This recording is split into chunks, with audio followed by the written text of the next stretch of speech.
Today's topic is very unusual. People usually ask me, what do you think about Kundalini? Kundalini is a serpent power, like a snake coiled himself and put his head on the top. And if somebody throw rocks and the snake wakes up very powerfully because it got disturbed. Same thing is the Kundalini passage in our body, in the human body. There are 7 chakras, and the energy flows through 7 chakras. That is called the passage of the energy to flow through the 7 chakras is called Kundalini. So the Kundalini is the passage to flow the energy. This energy which we are born with is flowing downwards since many, many lives. We teach yoga or meditation because the more energy can be created. Because meditation in Sanskrit is called dhyana. Dhyana is a fire. It will burn a lot of energy. So usually the energy flows downward. That's why the first chakra, it is called Mooladhara. Mooladhara means the basic center. And basic center is the original center. The basic chakra has everything to do. All these things comes from it. If the energy flows down, because that lower door is always open. And lower door when it is open, the energy goes downward. And when energy goes downward, so you don't feel in meditative state or you don't feel in yogic state. That's why you need to close the first lower door because the energy is flowing through the lower door and it is wasted.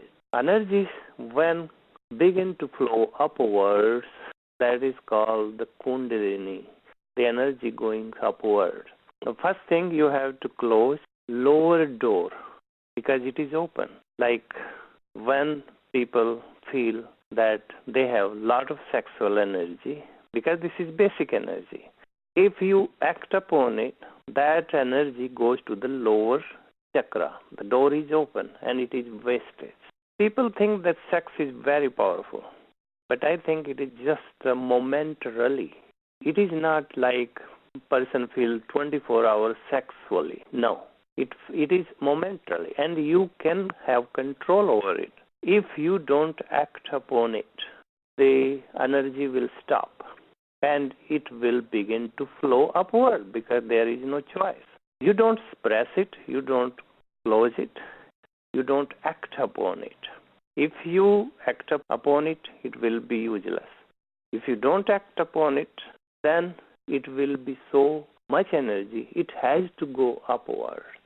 And when it begins to go upward, that is very useful. And that's what we need to do. Sometimes people ask me that when we meditate, even we feel more sexual. Yes, it is because in meditation, you are creating more energy. And as your habits, it wants to go downward because your habits. So if you don't act upon it, it will go upward. When it goes upward, begin to flow upward, person becomes attractive. That's why the person who is meditative state feels more attractive. People are drawn towards that person. It is natural because the energy is going upward. And the upward energy is very attractive energy. It is like a great force. It is like a great magnetic force, you can call it.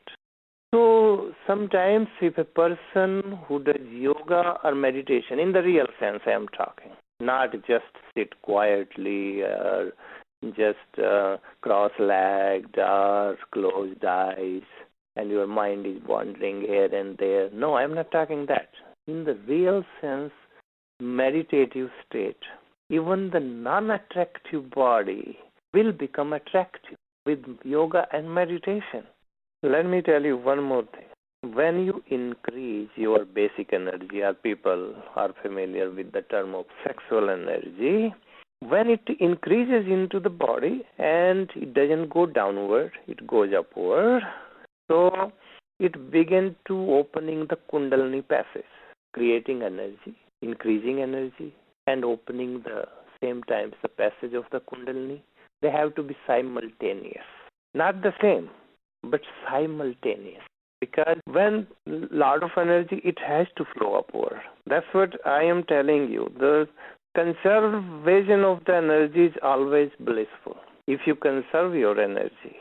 And wastage of energy is just only a relief.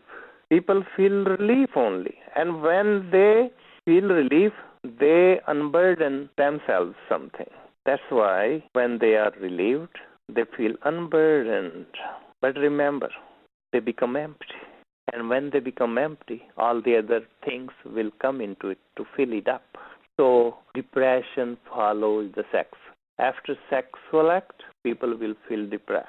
Why they will feel depressed? Because they are relieved through that energy, and that energy has to fill it up with someone else. That is depression, tensions, worries. If you unburden yourself, and you are empty, what will happen? There is no upward thrust now. Upward thrust becomes necessarily when there is lot of energy.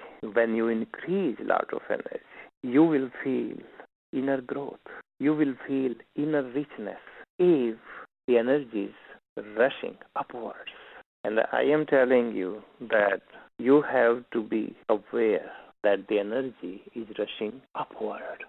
And when the energy begins to rush upward, it will go to the Brahmarandra. Brahmarandra is the seventh chakra on the top of the hand. Brahmarandra means the door to the divine. When the energy this from the basic center hits all the way to the up, now the energy cannot go somewhere. It will go to the cosmos. It is no downward, it is no upward. It will just go into the cosmos. That's what we call also other name. It is called Sahasrara. Sahasrara means thousands of petals. And when there are thousands of petals, they begin to flower. Each petals of the flower, lotus flower, becomes to blossoming. And it becomes so many petals, they begin to open up. And when the flower begins to open up, all the blossoms, this opening is called endless. It is like fulfillment. It is a flowering of human being.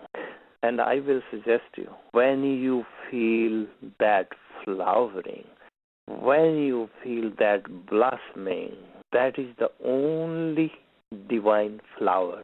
We are offering all the flowers to the God. We are offering all the other flowers, but those flowers are broken flowers. Only this flower can be the real offering when human begin to flower, when human begin to blossom. This is not a broken flower. This is the real flower, and this is the real offering. That's why I am suggesting you, let your energy go upward. When it begins to go upward, that's what it is called Kundalini. The passage to flow the energy all the way to the top of the head. And top of the head is the seventh chakra, it is Brahmarandra. It has to go slowly. I will explain next conference call what Kundalini, how it works from first to second and third and fourth and fifth and sixth and seventh. But today I wanted to give you a little bit that don't wastage it, because if you will waste it, you will be relieved, you will be empty, but depression will take over, tension will take over, worries will take over. So be aware about it, not to let flow your energy downward, because naturally it flows downwards, but you have to lift it up by meditation, by understanding, by sitting in the certain postures, and not acting upon on your habits. That will make you a divine flower, divine human being. And that is the real offering to the God. That's why I always call you yourself is God. You yourself is God. Self is God.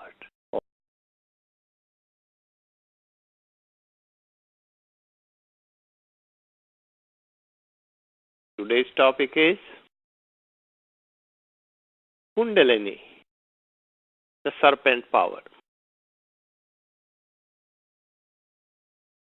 Kundalini is a awakening power, and it is a kind of energy flows to the 7 chakras. In the human body, there are 7 chakras. From base of the spine, that is called Muladhara, and top of the head is called Sahasrara or Brahmarandra. So now the first chakra is Muladhara. Mula means original. In the Adhara means base space, base of the spine. That's what people have to understand. That is the source of the energy. And the original energy flows from there. It is the source. This energy can be very pure if you eat healthy. If you are eating very light food, easy to digest. If you eat heavy meal, if you eat junk food, the energy will not be light energy and it will have hard time to flow upward. In Kundalini, it is all called the passage of the energy. It is the passage of the energy is called Kundalini. When it is awakened, person can become enlightened. Person can become perfect, knows everything, past, future, present. And all the yogis in the past, they used to have different methods to wake up this energy and flow towards the 7th chakra. More or less, the energy is flowing, but it is not flowing perfectly. That's what you need to know. How can this energy flow perfectly towards the top of the head? That is Brahmarandra, God itself. So you have to focus on your diet. You have to focus on your food. Healthy food, light food, easy to digest. Like all the vegetables, fruits, grains, they are easy to digest. Because the human being, they have very large intestines. If you eat meat, heavy food, so it stays maybe for 3 days in your intestine. It doesn't pass through. Then you have hard time to make this energy flow upwards. Naturally, it will flow downwards, and downwards means either people have desire of sex, or they are angry, they are jealous, they are very much violent, they are very hyper. This energy flows downward. These are the symptoms to flow downward. So you never let your energy flow downward. And you cannot be a very beautiful person on this earth if your energy always flowing downwards. You need to lift your energy somehow higher up. But it has to be tremendous energy there. If suppose a river is like the river is not full of water. It has no high current. It has no power. It is not flowing. So what will happen? So the water cannot flow.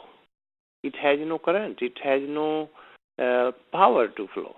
That's why if a river is full of water, high current, so it will flow.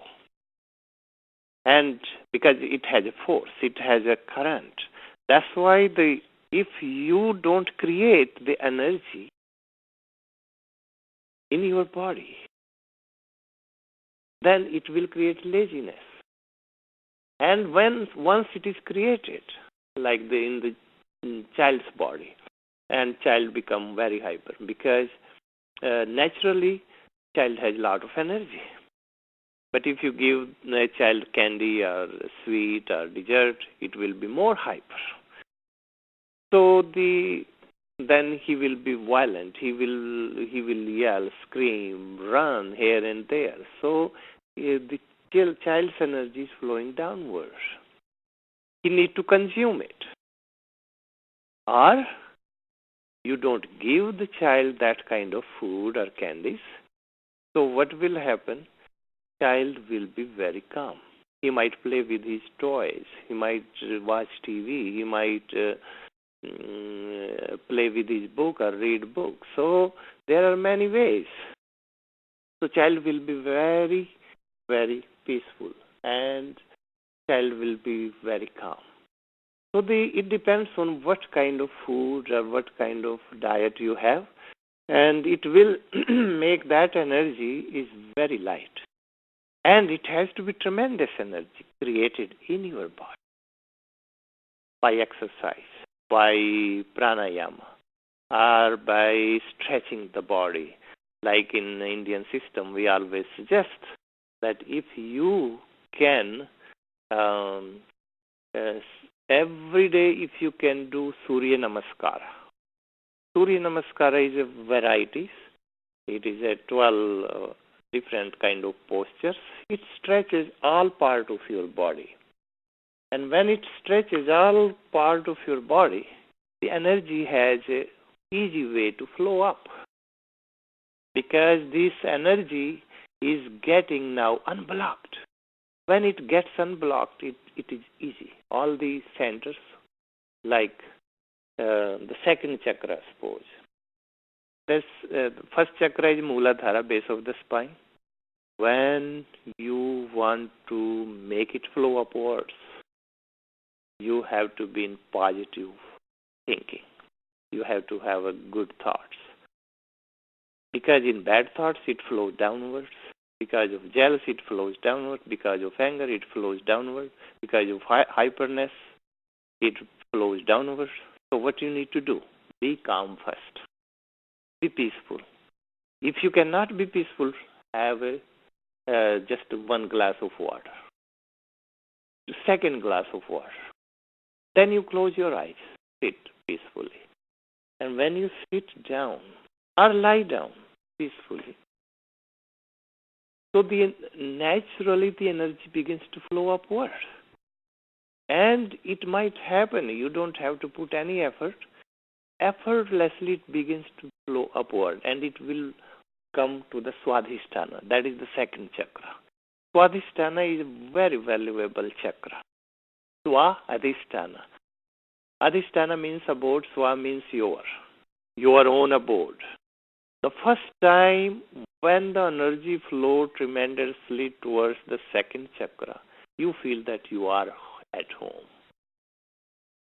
You feel very secure. You feel very much protected. But if it doesn't flow towards the second chakra because it is going downward, not upward, so you will always feel insecure, unprotected. You will feel like always fear in your mind, always afraid of things. So it will be very, very difficult for you. So if you want to make it flow, let it flow on the second chakra with calmness, with peacefulness, with just calm yourself fully. No hyper, no angry, no violence. And it will begin to flow automatically, effortlessly. That's what it is, the second chakra. And as soon as it goes to the second chakra, you will feel protected, you will feel not afraid, you will feel like you are at your home. And when you are at your home, you feel peaceful, protected. very much fearlessness. That's the symptom. So make it flow upwards, the second chakra. I will talk about it more because it is very difficult to explain this energy. And without guidance, you don't do it. If you want to do it at home, just sit peacefully and very quietly and let it happen. When it happens, it will flow towards second chakra. And second chakra, those are the symptoms I told you. You will feel like you are home, you are protected, you are fearless. That is the symptom of the second chakra. And I will explain more in the series how it flows up to the seventh and what are the symptoms. You will hear me again next Saturday. Whoever visited today, welcome.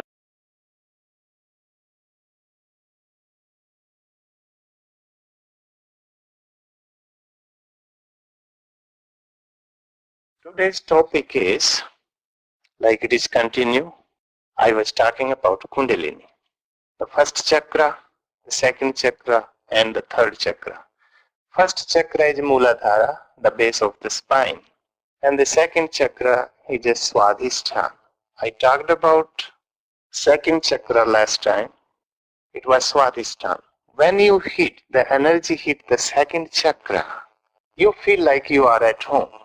You feel like you are at peace. You feel joy. You feel calm.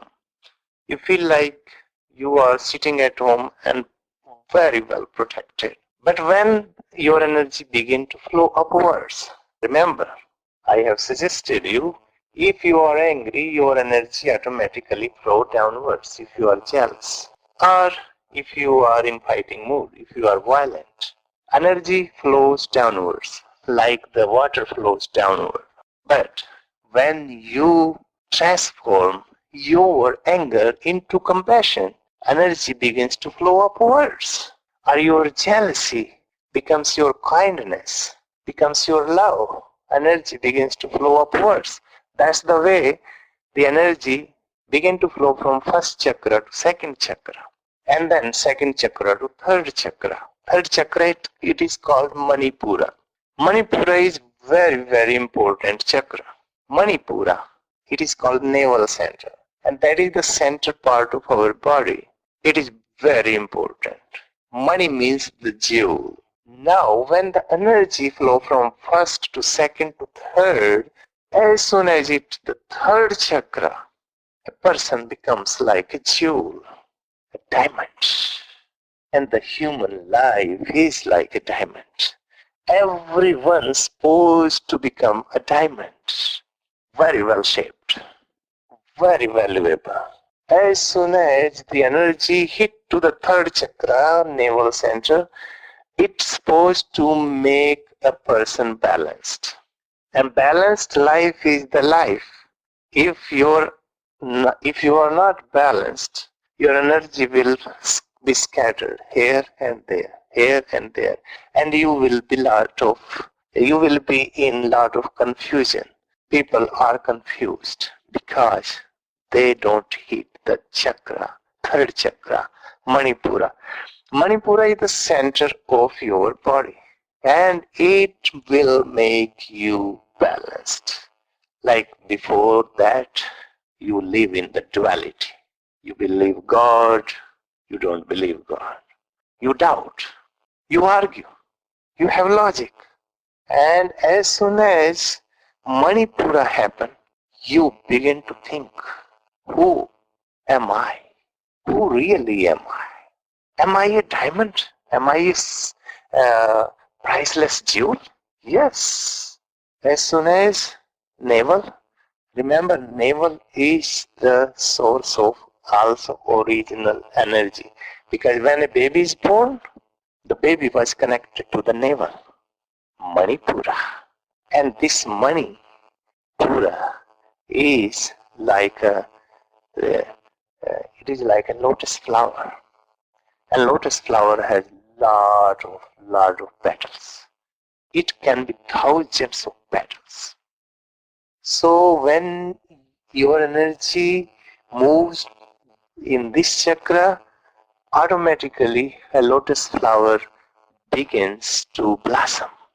When you meditate, just think about your navel, that a lotus flower coming out from your navel, and you can meditate on it. It will going to help you. It will going to balance you. As soon as this chakra begin to open, you have to become balanced. Otherwise, you will live in the duality.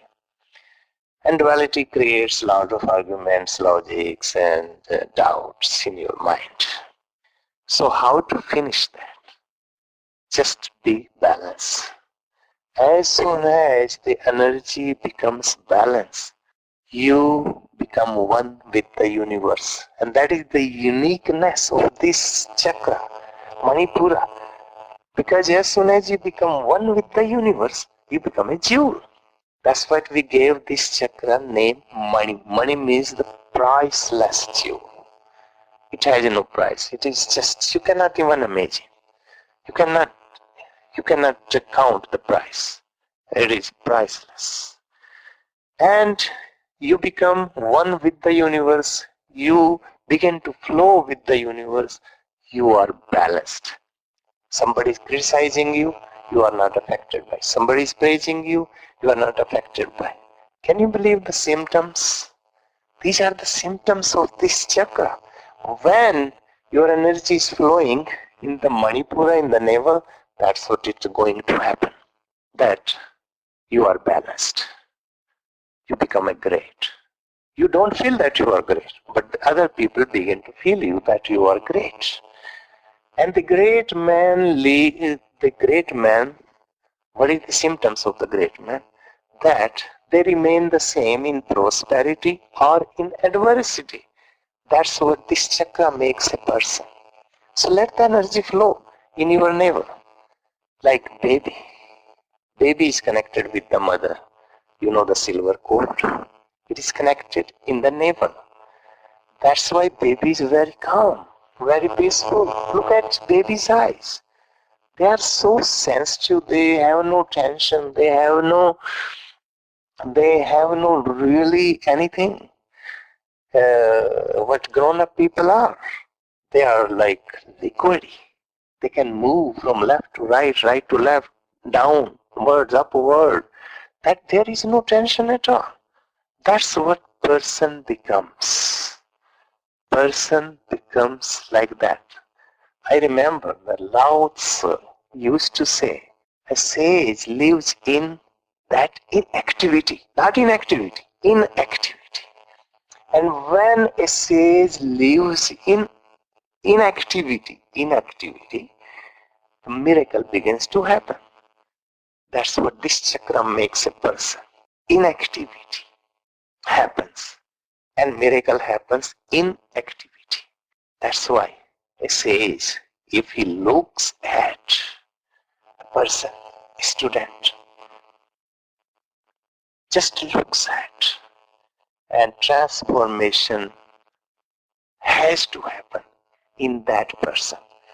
And transformation will happen because this sage, this saint, this enlightened master or a guru is not in activity. He is in activity. No activity at all. When there is no activity at all, transformation have to happen. So all the consciousness begin to open up. All the consciousness begin to be awakened. It has to. That's why the secret of the sages or the saints or the masters are, they live in this chakra. Their energy moves in the Manipura. They become jewels. They become priceless. Why? Because they live in activity. No activity at all. And miracle begin to happen. Miracle will happen. Just let your energy move towards this third chakra, and that is the your center part of the body. Let it. It is like a lotus flower. When the sun sets, it begins to close. When the sun rises, it begins to open. That's what I suggest people. If you want to be healthy, eat early. And don't go to bed after eating right away. Wait at least 3 hours. You will be healthy, your body is healthy, your mind is healthy, and you are healthy. It will help you to meditate. Third chakra is very important. Let the energy move in this third chakra. Be open for it. Don't lose your energy downwards. Let it float upwards. And that is the secret. Let it happen. You are jewels. You are the most priceless jewel. You have to become a jewel. Your life is like a priceless jewel. Try a little bit. Lift your energy higher. Don't waste it in fighting, in violence, in jealousy, in hate. Now, transform your energy and it will flow upwards. And it will hit one day third chakra and you will be balanced.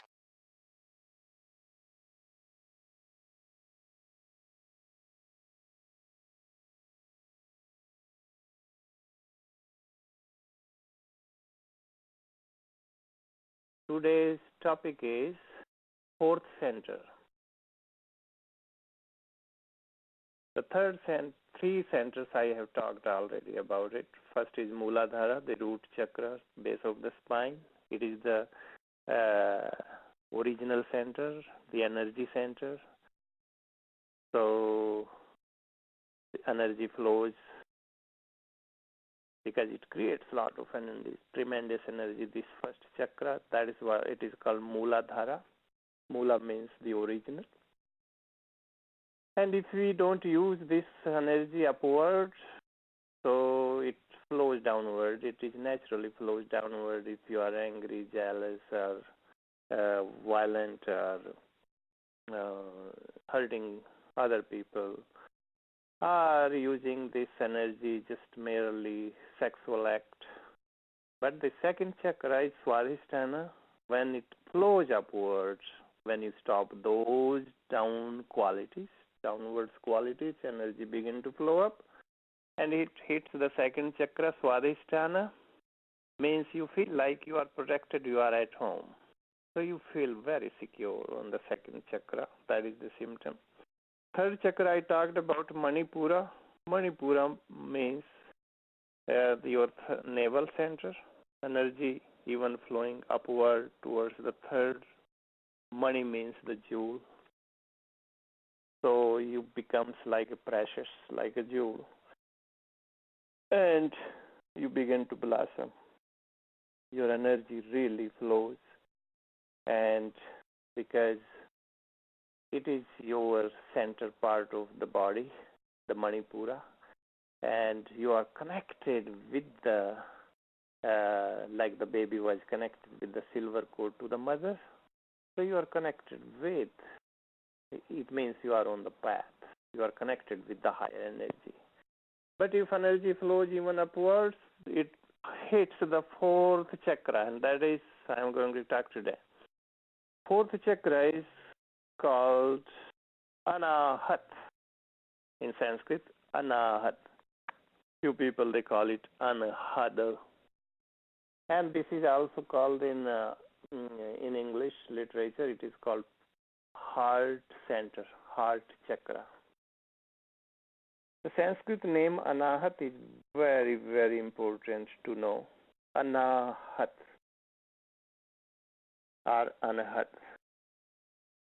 Ahat means two meanings. Ahat means to hurt, like you hurt someone. And Anahat means not hurting. Also, Ahat means sound. Anahat means soundless. So the energy, when it flows and hit the fourth chakra, that is called Anahat, it means you are calm. Your all emotions, which is heart, they calm down. And you feel very, very like loving towards every living being. But this chakra needs to be practiced a lot. You have to be very sensitive. If you are sensitive, you can hear your heart beat. At night, when you are by yourself, or during the day, when nobody is around you, just sit into your room. And no sound around, no TV is on, no radio is on, no music is on, just you. And you can hear your own music by your heartbeat. Heartbeat is so beautiful, rhythmic beauty, a rhythmic sound that it creates music. It is the music, but it is the music of soundless sound. It is soundless. The more you focus on your fourth chakra, the more you will hear your heartbeat is kind of music. It means you are becoming so sensitive. That is the symptom. If someone begins to hear the heartbeat, it means they are going to the right direction and they are on the right path. That is the symptom. You have to know. And once, because this is very sensitive chakra, because all the emotions are here. And people are hurt emotionally. So if this energy is moving in this chakra, you might encounter a lot of emotions on the surface. Don't worry about it. Let them come on the surface. And I will teach you next time, catharsis. By catharsis, you can let out all the emotions, like even anger, even the love you know, that is emotion, not the real love. Mostly people, they don't know the real love. So the people, they know the love, that is emotions too, like anger, like jealousy, like mercy, like compassion. They are all kind of emotions, the way you know it. If you know the real compassion, that is beyond your emotion. If you know the real love, that is beyond your emotion. Because that love, the real love, is totally different. It is like it is spreading into all living beings. You are expanding yourself a lot. Maybe you are touching to the star. You are going beyond the stars. You are just expanding yourself to the universe. That love is not emotion. But all the other loves, if you are attracted to someone, that attraction is emotion. So let the emotions come on the surface when the energy hits on this chakra. So it might create chaos. And after chaos, there is only one way. It will calm down. And once it calms down, the real love begins to flourish. And that's what you have to wait, that moment when it begins to flourish. You will be surprised that how much love will flow in your heart and how much it can take even. It can take the whole universe love, even it is a small heart. But yes, wait that until that moment when it begins to flourish, expand. Before that, if you want to expand it, that's what I am teaching you. That feels soundless first, that you don't hear, you don't see anything. You just hear only your heartbeat. If you are able to hear your heartbeat, it means you are already 2 steps ahead. That's what the symptoms are, that you are going towards right direction.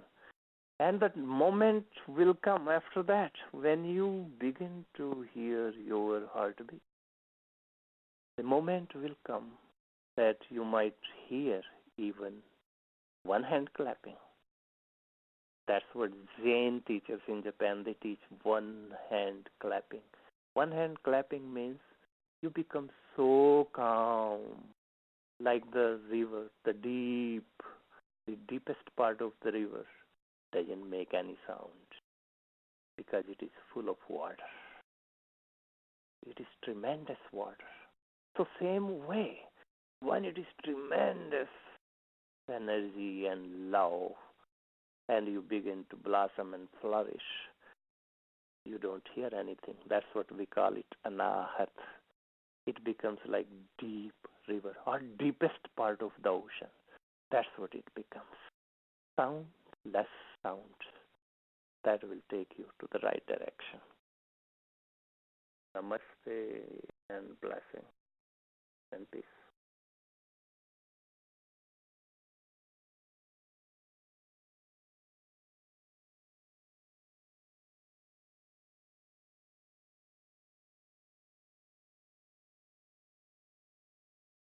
I am talking about the chakras, the Kundalini. Today is the 5th lecture on Kundalini. Kundalini is a passage where the life force moves into it. I talked about first chakra, Muladhara, is the basic energy, the source of the energy. That's what we call the first chakra. Second chakra, Swadhisthana, below your navel. Third is navel chakra, Manipur. Fourth is heart chakra, all the emotions, love it contains. Fifth chakra I am talking today. It's very important to know about the fifth chakra. Let me explain to you why we call it. Sometimes we call it center, fifth center, and sometimes we call it chakra. Actually, chakra is the right word to use. Chakra means wheel, like a wheel spinning in the circle, in the wheel. The energy moves into like a wheel, and it hits when it is in the fourth chakra. It's going upward because you have very positive thinking, you have very positive attitude, you have very good intention. So automatically your all channels are clear. So energy is going to hit the fifth chakra. In Sanskrit we call it Bhedan. Bhedan means it will enter into the fifth realm of the passage. And the fifth chakra in Sanskrit called Vishuddhi chakra. Vishuddhi means purification. Let me tell you, physically it is called thymus gland. And the thymus gland is very important in our body. It controls your all life and all the life force. If thymus gland is weak in the body, you cannot function. You feel lazy. You feel like no energy at all. So the fifth chakra, which is close to the thymus gland in the body, is very important. Very, very important. And we need to purify it. Because of this weakness of the thymus gland, people can die. And we need to purify our thoughts for that. I was reading one time Freud. Freud was the great psychologist in the Western Hemisphere. He wrote somewhere that in the man there are two wills, will to die or will to live. And that is right, because sometimes when people belong to the life, too much attached to it, they come across sometimes they want to die, if they are very attached to it. And sometimes the people who are very attached to it, they try to commit suicide. Something goes wrong in the fifth chakra. Fifth chakra is very important to purify it. You have to purify it, this from life to death. Life and death. These are two polarities. Life moves in two poles. Like our physical body moves into two poles. Breath is coming in, going out. It's two poles, two polarities. Same thing like physical body moves in two poles or polarities, two polarities. Same way, the fifth chakra moves into two polarities. One is life, one is death. But it is very difficult to explain. That's what in yoga system we call it the Vishuddhi chakra. Vishuddhi means you have to purify your thoughts from life and death. Sometimes people who is very attached to the life force, they can commit suicide. Many people. But sometimes they project different way. They kill others. And when they kill others, now they are satisfied. They don't want to die now. But let me tell you, Hitler, Mussolini, Saddam Hussein, these kind of people are, even they kill a lot of people, they are very afraid of death. Very afraid of death. So sometimes these kind of people, either they get killed or they commit suicide too. Many people out of them. But did you ever notice not a single animal commits suicide? Because animals, they cannot do it. They are not aware of the life. They are aware of death. As soon as they are born, they are afraid of dying. They are afraid of death. They are not aware of life. They are aware of death. But in the human society, humans are aware of life more, not aware of death. If a person becomes aware of death, like Buddha, Mahavira, Krishna, Rama, or Jesus, then they cannot commit suicide. Why? Because they are aware of death. Like they are aware of life, they are aware of death. It is like breath coming in and breath going in. It becomes so natural to them, life and death. So they see committing suicide is useless because it is like a breath coming in, going out. It is a natural phenomenon. The fifth chakra, we need to purify it. I'm not talking purification of whatever you hold inside of your thoughts or your ideas or your ideology or your... but I will tell that you hold a lot of toxins in the body. And those toxins are longing for the life and longing for the death. And we need to wake up for that idea. We need to be aware, like we are aware of our life. We need to be aware of death too, same time. And let it become natural, life and death. Then when it becomes natural, it means its purification begins. All the toxins in the body, when this idea begin to work, all these toxins, whatever you are holding, those toxins makes the fifth chakra very weak, thymus gland very weak. And thymus gland, once it becomes weak, you cannot function. You don't have any things, any will to do, not will even to live or to die even. Sometimes just people think their life is useless because toxins are so strong that the thymus gland, the fifth chakra, becomes so weak, the energy cannot move through. When the energy cannot move through, so two things can happen. No will to live, the will to die. And will to die happen because of this fifth chakra. If you learn more about it, I will teach you further. I will tell you about it, how to make this chakra stronger by color, by different techniques, because I am going to talk about this series a lot. That when the time comes in the series, I will talk about how to purify it and how to make it stronger. That's why it is called a Vishuddhi. Once these thoughts, like the will to die or will to live, transcends, means it becomes natural, like physical body taking breath in, going breath out.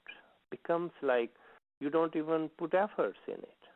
But this fifth is very, very a traumatic chakra. I need to shed more light on it. And when in the series I am speaking, out of it I will give you a lot of techniques and how to purify it with the color and with the light. And you will be surprised that you will become, as like you are aware about your life, you will be aware about your death too. That I call it purification. I don't call it purification that toxins just releasing your body. But when two things happen, like you become aware of life and you become aware of death, the purification begins. And that is the real purification. That is called Vishuddhi Chakra. If the energy moves to the Vishuddhi Chakra, I can guarantee you are going to hit your sixth chakra. And sixth chakra is the very important I am talking about next Saturday. And in the series, I will talk about also how to purify these things. So keep listening. And if you missed it, you can go to youtube.com/Yogeesh Ashram to listen more, because we always post this conference call.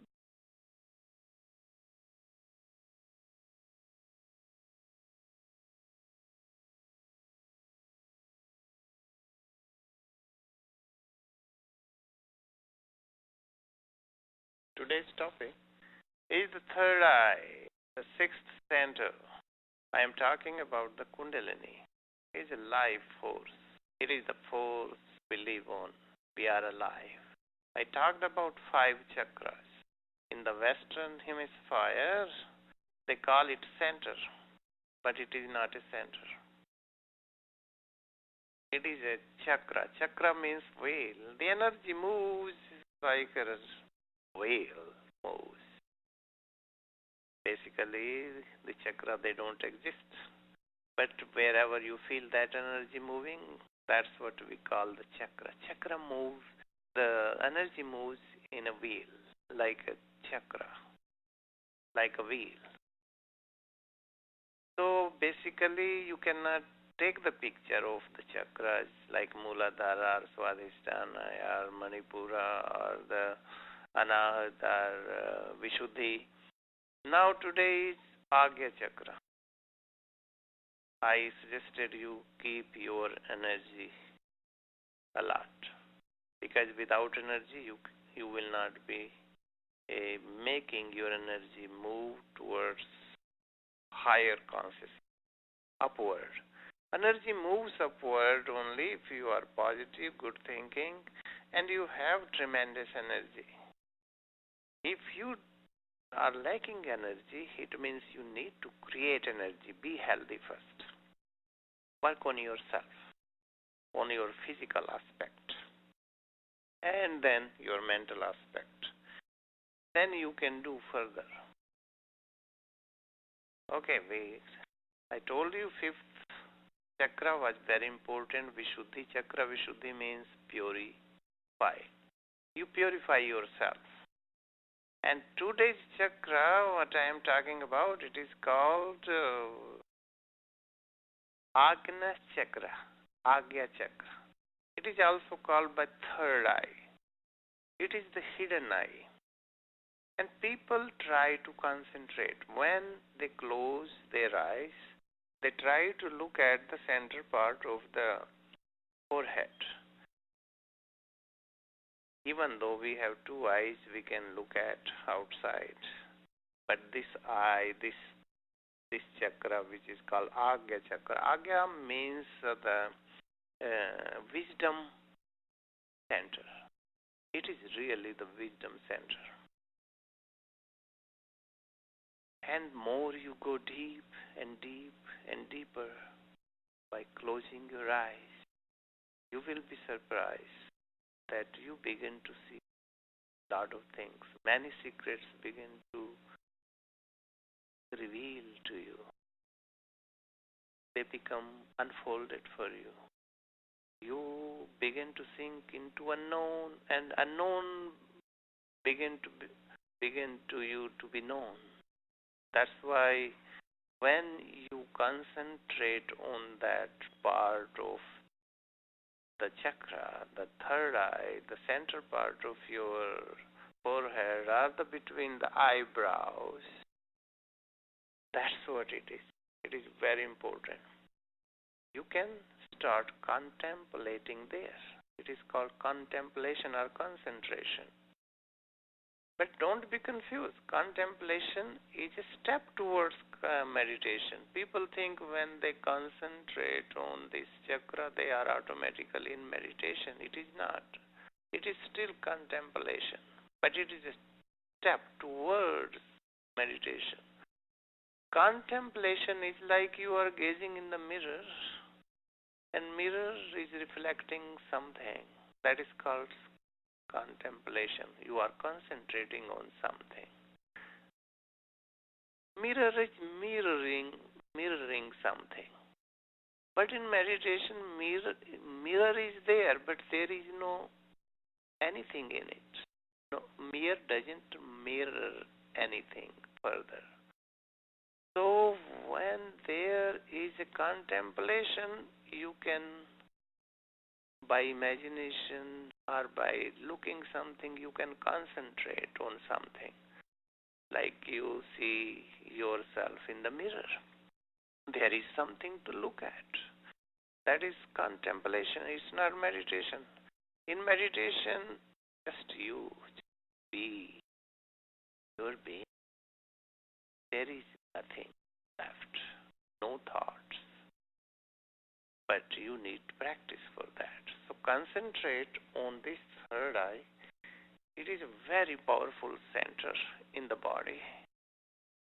If the energy doesn't move in this center, it means person feels very lazy. Person feels very not intellectual level.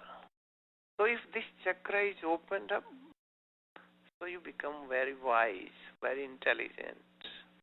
It is intellectual center actually. The more you concentrate here, let me tell you, many people, they try to open it by yoga postures. And many yogis, they suggest that why don't you learn headstand postures? Like stand on your head. It is very dangerous posture. Because in the head, there is a top of the head, what I will talk about, the last chakra, Sahasrara chakra, top of the head. Or also there is a brain. Brain controls the whole body. And brain, when you are someone, stand on the head, all the blood from the body rushes towards the brain. And brain has billions of blood vessels. Can you imagine that it is a little small brain and they cannot tolerate those little tiny blood vessels like 1,000 times thinner than your one hair? Is that small? So they cannot tolerate the flood of the blood which is rushing from all over from the body. You are standing. I will suggest you, if you want to do this headstand to clear up this chakra, you just stay maybe 30 seconds and you just again come to the same position. You stand up on your feet. So that might helpful, but don't do it Without guidance, when they do this posture, they can harm themselves. The brain vessels, the blood vessels will be damaged, and the brain cannot function, and you are blocking your wisdom. So the postures, you need to do it under guidance. And it is very difficult. Many yogis, they don't do what is the right way to do it. So if you have this kind of question, you can ask me and I will explain to you. Anyway, this is third eye is very important. When you concentrate, even you can concentrate like a light or a blue color or a whatever you like, or you can gaze to the candle flame. So this way, this is going to help you to seize your thoughts. The thoughts will not bother you when you concentrate. But don't think that is meditation. People think this is meditation, this is contemplation. You are concentrating on something that is called contemplation. But at least your thoughts are begin to flow in one direction, on one thing. That is a big achievement. With this technique, you are able to create a lot of miracles. Miracle can happen. Because when somebody is really focusing on this center creates a lot of miracle. Miracle is from you, but you need to. Once you are there, you will not even see, you cannot even imagine how many minutes you can stay there, or sometimes hours. You never know. So try this, practice it. Concentrate there. Whatever you see there, light or anything or any object, that is fine. This is contemplation. But time will come, you will be in meditation. So this is the symptoms of this. When it is working, then your whole channels are open. Your body is very healthy. Your mind is very healthy. The negative thoughts they don't attack on you. You mostly be positive that time. You are positive most of time when this chakra works. So you need to understand those are the symptoms. And you have more clarity. You can work very well. You don't get tired. Even you are reading hours and hours and hours, writing hours and hours, speaking hours and hours. This is like unending, never-ending knowledge. It is so much knowledge there. So this is the chakra. You need to activate it slowly by practicing this.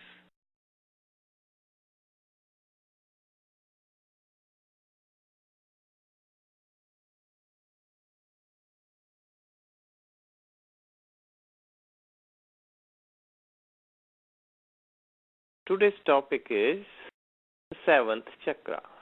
Remember, in our body, there are 7 points, main points, where the energy moves like a wheel. So that passage, it is called Kundalini. That passage, the whole passage, sometimes in the Eastern mythology or yoga system, it is called serpent power. Because the reason why they call serpent power, because India is agricultural country and they have contact with serpents. Means there were many snakes, supposedly one is very strong, it is called cobra, and very poisonous also. But it's very powerful. The way if that snake is, the cobra is sitting, and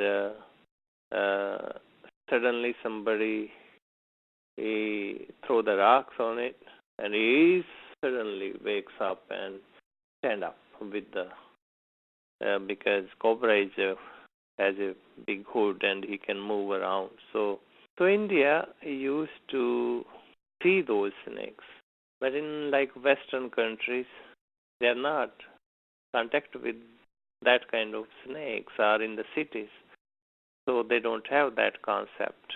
So the Kundalini passes, the energy just wakes up from starting from your Muladhara, base of the spine, the first chakra, and just energy wakes up. It runs through this passage that is called Kundalini. And let me tell you, Kundalini means kundal, like the snake is coiled, like it coiled his body.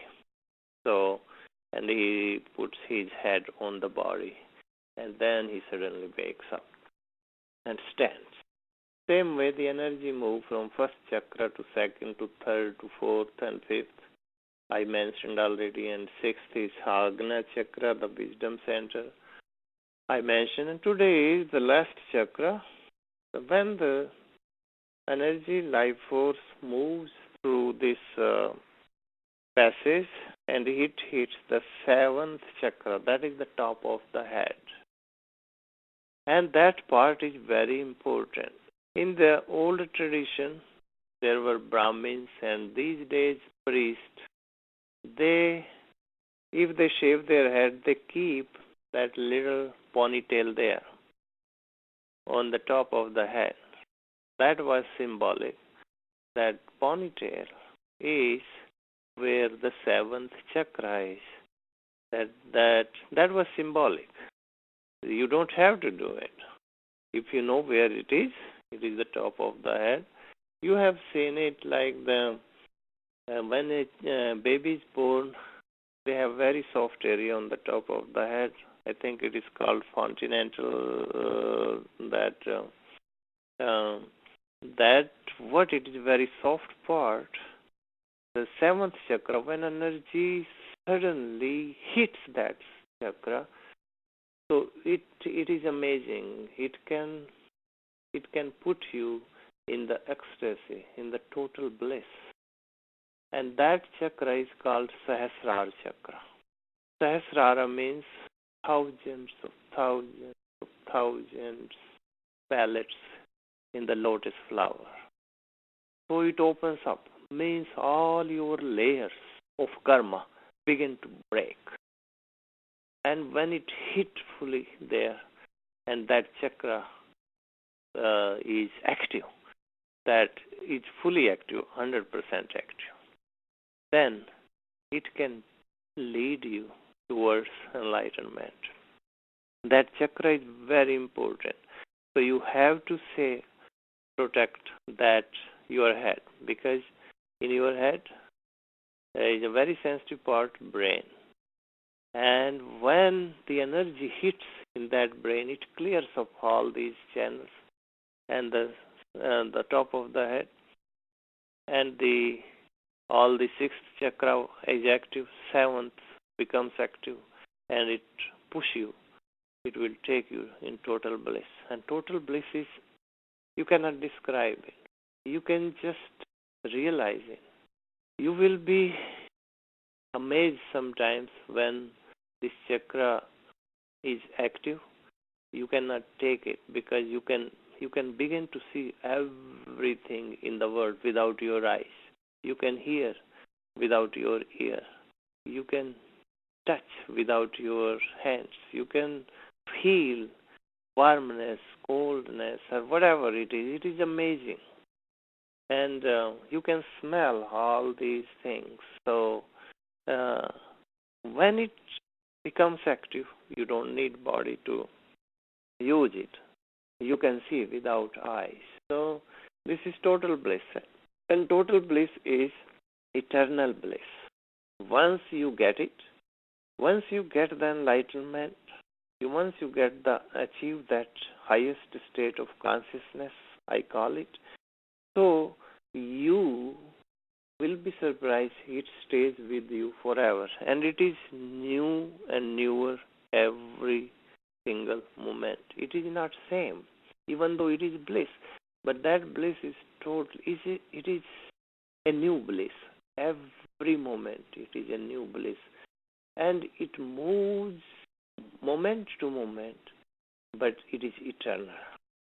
That's what this is the symptom of that chakra. That chakra is important. I told you that you have to keep protecting your head. No wonder in Arab countries, because the sun shines so much and it is like 120 degrees or 130 degrees. If you don't protect in that heat your head, so people can go crazy. It can harm, the sun can harm that top of the head. So they have to put the turban on the head. And now it is religious symbol. That is wrong. Like in India, Sikh is in North India. When it is like in North India, the Sikh religion, they put the turban. That was symbolic because of they wanted to protect their head because they were farmers and they have to work at noon. And the sun really hit that part, that top of the head. So that was the tradition. Now it is the name of religion they are using it. That I don't buy it because it was reason to protect that. That is important. If you keep protecting, that's why many people they grow their hair more. Because if something happens, at least somehow your head is protected. So your brain will not go wrong and that chakra will be safe because if it is not active now, so it will be active later. But sometimes, even when person get hit, like bang their head, the person suddenly it becomes active for the moment, for maybe few minutes, and the person will see lights, colors everywhere because somehow it got active even by hitting.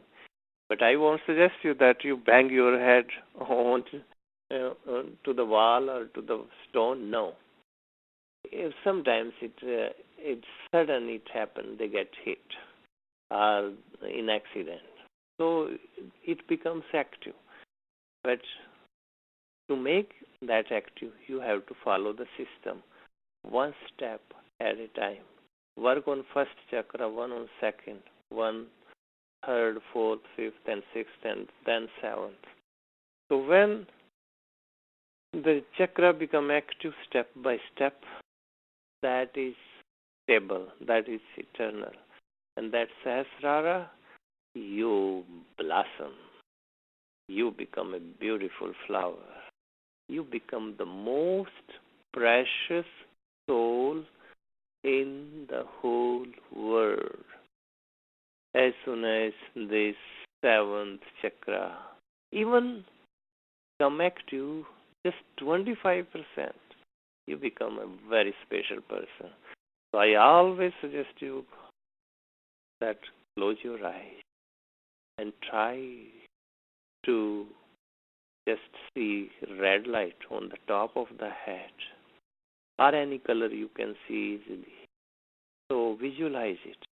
Once you visualize it, one day it will be actualize it. You will be surprised that it is really becoming actual thing. And that light will make this chakra very active and your whole layers of the karma will begin to break. That was the seventh chakra, but I will continue on this series again, that how to activate every chakra with what color. I will suggest you next